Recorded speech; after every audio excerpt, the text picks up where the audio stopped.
She was ordered into the desert on a mission that never made Sensino air support, no backup, and no answers. Minutes after boots hit the ground, her team was ambushed. The last thing she heard over comms before the sky lit up in fire was, "You were never here." Captain Elena Morales was left for dead, erased, hunted, betrayed by the very command she served. But they didn't count on her crawling back, bleeding and broken, with proof. This isn't just a story of survival, it's a reckoning. If you believe in truth buried beneath silence ebbs, subscribe now, because what you're about to hear changes everything. The desert wind scraped across the tarmac like sandpaper as Captain Elena Morales stepped into the prefab command trailer, her boots still dusted with grit from the night patrol. Inside, the air was stale, with recycled heat and fluorescent fatigue. Sergeant Darnell Reese leaned against the back wall, arms crossed, chewing on the end of an unlit cigar, while Specialist Ava Kim sat forward in a folding chair, fingers drumming against her thigh in a syncopated rhythm that betrayed nerves she rarely let show. At the head of the room stood Vander. He didn't wear rank. He didn't need to. The suit was tailored, the jaw razor-edged, and the eyes colder than the metal desk he stood behind. Elena had seen his kind before, handlers with power but no accountability, men who operated in the fog between agencies, flags, and conscience. "Simple recon," Vander said, laying a thin folder on the desk without offering it forward. "We have reason to believe a small convoy carrying high-value intel went down 2 clicks outside Zone Delta. You'll insert at 0300, confirm the crash site, and recover what's left. No extended engagement, no local contact." Elena stepped closer. "Why weren't local assets tapped?" Vander didn't blink. "We don't trust the locals, or anyone else." "Air support?" "Not in that airspace." She flipped open the folder. A satellite image, blurry. Coordinates, hand scribbled along the edge. No names, no timestamps, no context. Just ghosts of trucks on a dirt road somewhere near the border of nowhere. Reese exhaled sharply behind her. "Sir, we just pulled off a 72-hour recon. You'll be compensated." "Compensated doesn't get us home," Ava muttered. Elena stared down at the folder.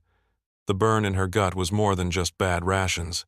It was instinct-trained, sharpened, earned through years of buried friends and incomplete missions. This wasn't a recon. It was a burial assignment.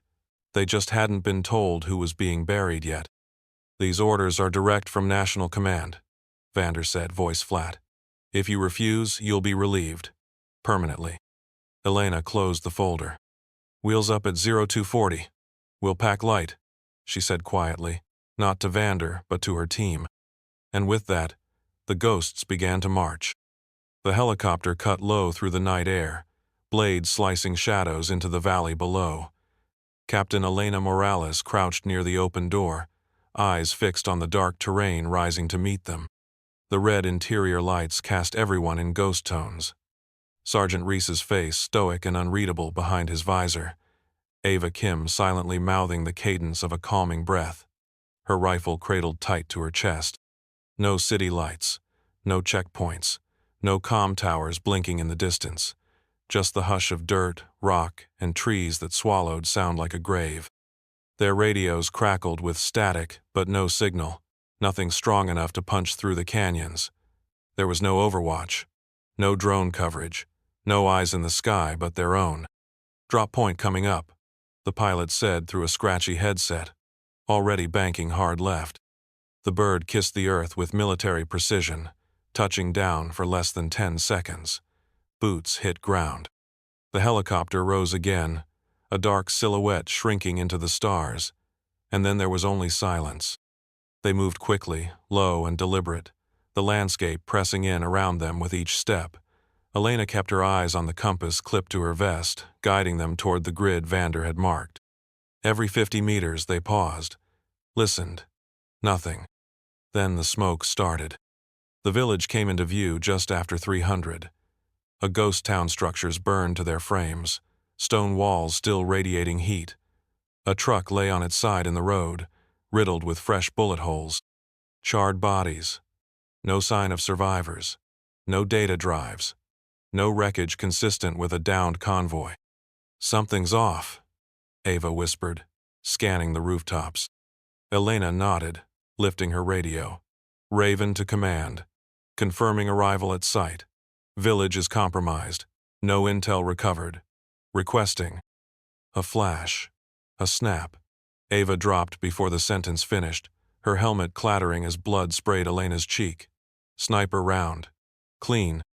Reese returned fire immediately, dragging Elena behind a half-toppled wall as more muzzle flashes lit up the ruins around them. "Command, this is Raven," Elena shouted into her radio. "We're under attack, requesting immediate extraction." The reply came sharp and final. "You were never here." Then, silence. The sky tore open in flames. Mortars rained down in calculated bursts, each one walking closer to their position with chilling precision. Elena could barely hear over the concussive roar. Her ears rang, her chest throbbed, and every breath came laced with the copper tang of blood. Somewhere in the chaos, Reese was shouting, but the words fragmented beneath the drone overhead, its mechanical hum circling like a vulture. They were outgunned, outflanked, and out of time. "Go!" Reese yelled, dragging her behind the collapsed remnants of a stone archway. His left arm was useless, soaked red from shoulder to wrist. "Take the ravine. North by northwest. That stream leads out of the kill zone." "I'm not leaving you," Elena snapped, clutching the ruined radio with bloodied fingers. Static. Nothing but static. "You have to. One of us gets out. You hear me?" His voice cracked. "They already erased us. Don't let them make it true." A drone-mounted spotlight swept past, blinding for a second. Reese stood up just long enough to fire 3 rounds, drawing fire away from the ravine. It worked. Elena ran. The slope was unforgiving rock and roots ripping at her gear, at her skin. But she didn't stop. Her ribs felt broken. The breath in her lungs turned to knives. She slipped twice before hitting the stream head first, the cold shocking her system like defibrillators. She let the current take her. It was less swimming than surviving. Down through jagged boulders and over fallen trees, her boots slamming against submerged rock. Somewhere in the dark water, the radio snapped free and vanished. Her head struck something hard. Lights went out.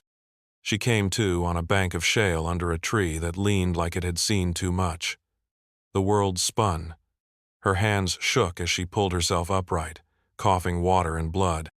Behind her, distant explosions still thudded like a heartbeat. She checked her compass. Broken. Map. Gone. She was 60 miles behind enemy lines, soaked, wounded, and utterly alone. They'd written her off, crossed out her name with a keystroke, left her for dead beneath a collapsing sky. But Elena Morales wasn't dead. Not yet.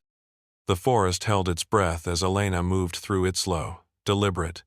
Every step measured against twigs that might snap, leaves that might rustle too loudly. Her boots were splitting at the seams. The gash across her left thigh had begun to throb with a pulse all its own. But she didn't stop.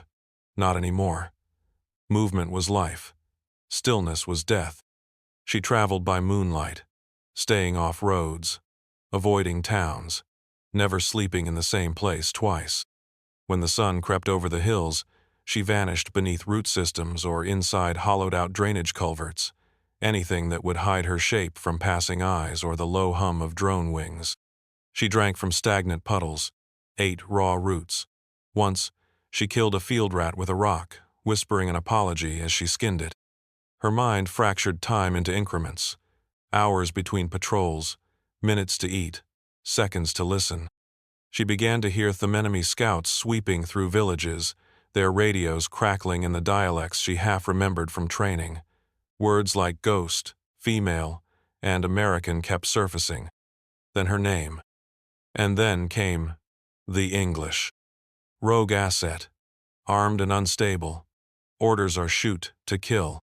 That was when she knew. Vander hadn't just abandoned her. He'd rewritten her, turned her into the threat. She found the chapel on the 9th day, or maybe the 10th. A hollow husk of white stone and broken glass, its steeple cracked down the middle like a snapped bone. Inside, the pews were blackened, the altar scorched, but someone had swept the floor. Lit candles glowed faintly in a makeshift shrine. The priest came out of the back quietly, hands raised, eyes soft behind wire-framed glasses. "American?" he asked gently. Elena's grip tightened on her blade. "I don't turn in ghosts," he added.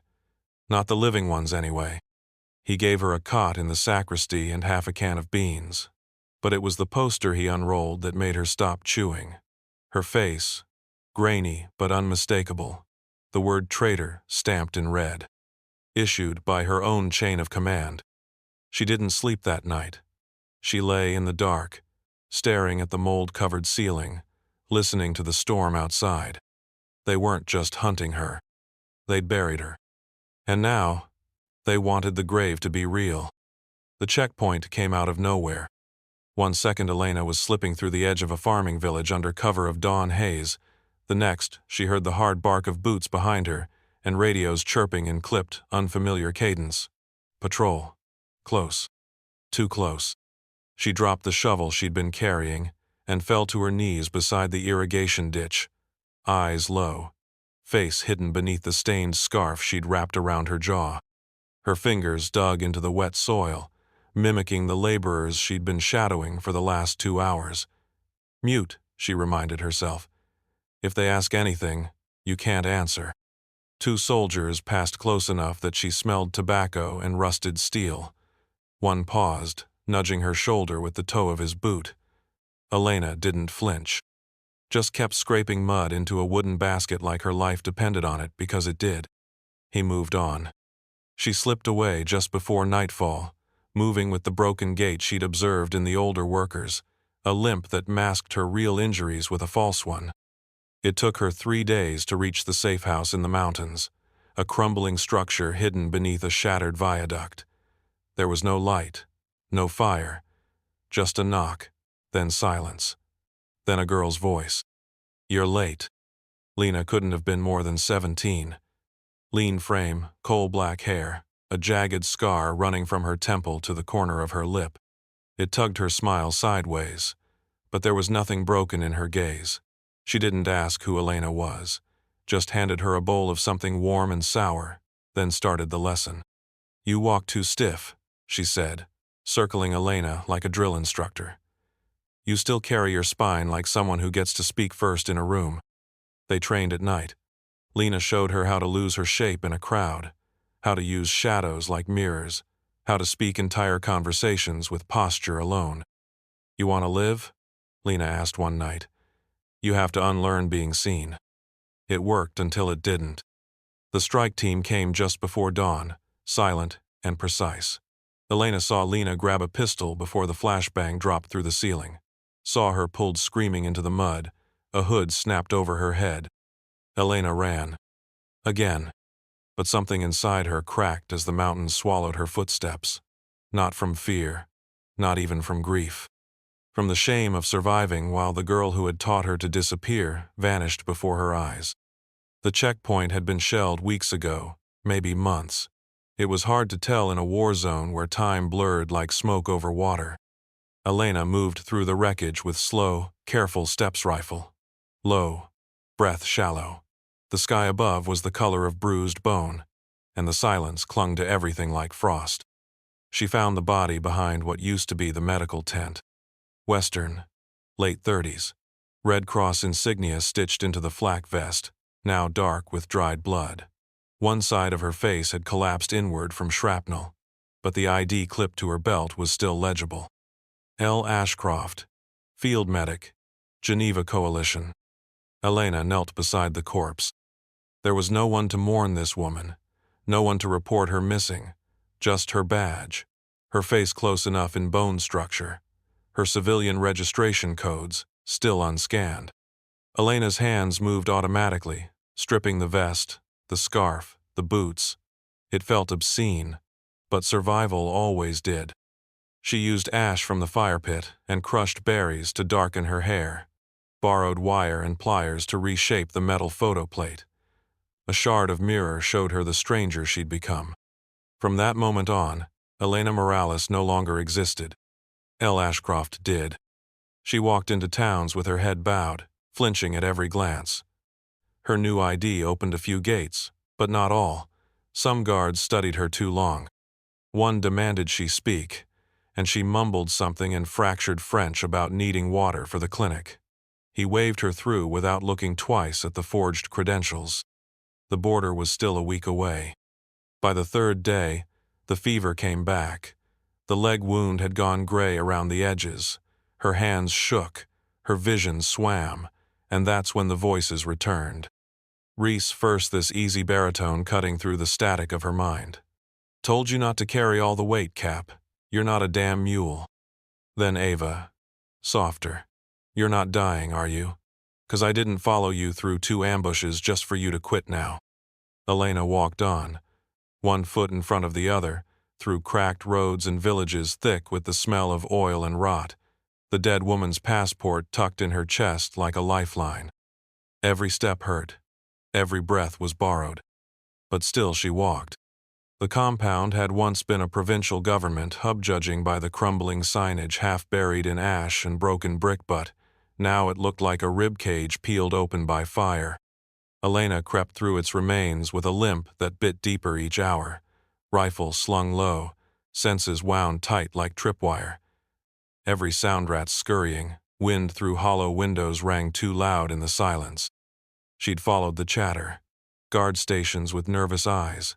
Civilian whispers of equipment being moved under nightfall. Someone important was still using this carcass of a building like a command post. Beneath what used to be a records office, she found it a reinforced sub-level, mostly intact, hidden behind a scorched filing cabinet, and accessed through a door that required more finesse than force. Elena used a broken multi-tool and 6 minutes of practiced breathing to get through the lock. The comms room still buzzed with life. Bare bulbs hummed. A laptop screen flickered. One of the encrypted relays pulsed green. She closed the door behind her and slid into the shadows, letting her heartbeat settle before slipping on the battered headset. She didn't expect to hear his voice. "No. We hold that sector until the drones finish their sweep." Her trail went cold near the viaduct. "We retask Alpha Team to pressure the northern corridor. Make it look like a rebel surge." Elena froze. Vander. Alive. Active. Commanding like nothing had happened. Like he hadn't ordered her erased with a single sentence. Another voice came through, female, clipped, British. "The arms drop scheduled for next week. Are the journalists accounted for?" Vander's voice again, calm as oil. "Taken care of. We'll run the body count through a false flag operation. Blame it on the rogue American." The rogue American. Her. Her throat closed. It had never been about retrieving intel. The whole mission was theater designed to cover arms trafficking, black market exchanges, and political assassinations. Her team hadn't failed. They'd seen something they weren't supposed to. She wasn't a soldier who got left behind. She was cleanup. Elena slipped a tiny recording module from her vest and set it against the console's feed. She captured every word, every confirmation, every lie wrapped in protocol. When the transmission ended, she didn't move for a long time. Because now, she knew. They hadn't just betrayed her. They'd used her blood to seal their tracks. The fire took fast. Elena watched from a ridge as the flames devoured the compound's comms hub, black smoke curling into the sky like a signal flare. It wasn't rage that made her light a tit, was necessity. That room had become a cancer. If it stayed standing, more would die. The recording was secured in the lining of her boot, sealed in waterproof tape. It was all that mattered now. 30 miles to the border. No roads. No cover. Just open scrubland and wind-swept ridgelines patrolled by men with price tags and predators in the sky. She moved at night, using cloud cover like armor. Every footfall measured. Every heartbeat counted. She crawled beneath barbed wire fences held her breath as trucks passed close enough to smell diesel on their tires. Her shoulder throbbed with infection, her ribs shifted like glass inside her. The leg wound had reopened. She tied it with wire and gauze, gritting her teeth until blood filled her mouth. One night, a drone passed directly overhead, its spotlight sweeping a field of dry wheat. Elena buried herself in mud, face pressed into the earth, the breath in her lungs held until her vision blurred. When it passed, she vomited from the tension. She slept in culverts, in ditches slick with runoff and bones. Once, beneath the corpse of a mule, the stink masking her from thermal scans. Twice, she hallucinated Ava calling to her from the trees. A third time, she saw Reese sitting beside her, hand on her shoulder, whispering, "Just a little further, Cap. Just a little further." The ravine appeared at dawn on the fifth day, a ribbon of jagged stone that marked the edge of enemy territory. Beyond it, somewhere on the far ridge, was the wall, the border, home. Elena took 2 steps forward, and her legs buckled. Her body had nothing left, every reserve burned, every ounce spent. She fell hard, her chin slamming against rock, blood pouring from her nose. She lay there, tasting rust, blinking up at a sky that didn't care. Then she moved, one elbow at a time, one dragging, broken push after another, hands blistered, boots shredded, pain no longer even pain, just sensation she couldn't turn off. The final 100 yards took 3 hours, but she crossed them. On her belly, bleeding, crawling, alive. The first voice she heard was American, rough, surprised, breaking through the haze of wind and static in her ears. Elena lifted her head an inch just enough to see boots, tan, regulation tread. A rifle barrel lowered toward her shoulder, not quite touching. She blinked against the light. "Jesus Christ," someone said. "She's still breathing." They lifted her with more caution than care, unsure what or who they were handling. Elena tried to speak, but all that came was a rasp, broken by dehydration and smoke. Her lips cracked as she mouthed the word, American. Her fingers clawed at the boot lining. She didn't know if it was instinct or muscle memory, but she found it the small black drive, wrapped in tape, caked in blood.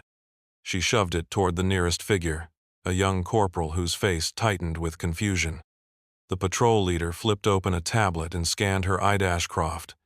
L. Geneva Coalition. No match to any U.S. asset. No mission listed. Civilian registry. Elena forced a sound out. It wasn't a word, but it was enough to make the corporal kneel beside her, take the drive, and plug it in.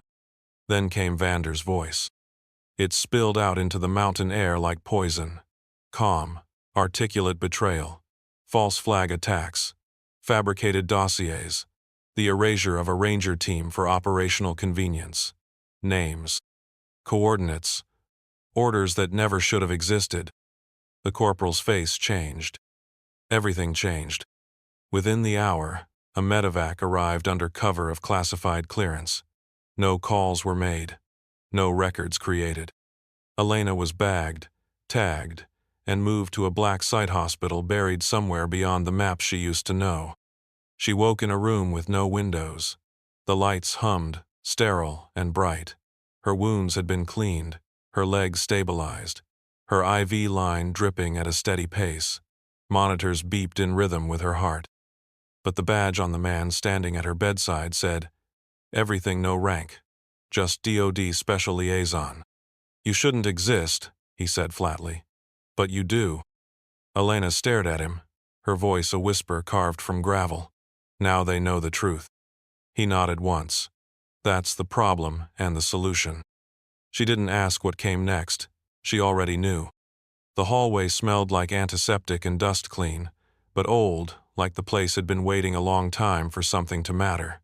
Elena stood at the end of it, her hand resting lightly on the railing.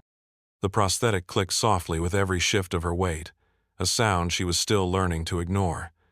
The pain was different, now dull, no longer urgent, but it was hers. She'd earned every nerve that still fired, every scar stitched into her skin. She didn't need the cane anymore. That had been yesterday's victory. Now, she just stood, unassisted, unhidden. The VA rehab center was quiet in the late afternoon. Outside the window, the hills turned gold as the sun dropped low, and somewhere down the corridor, a TV played a baseball game no one was really watching. Elena breathed in slowly, grounding herself in the moment, in the fact that she was still here, still real. The knock was soft, but purposeful. She didn't turn as the door opened, just kept her eyes on the horizon. A young man in civilian clothes stepped into the room. Neat haircut, jacket too clean to be casual. His ID badge said, Intelligence, Support Liaison. She didn't need to read it to know why he was here.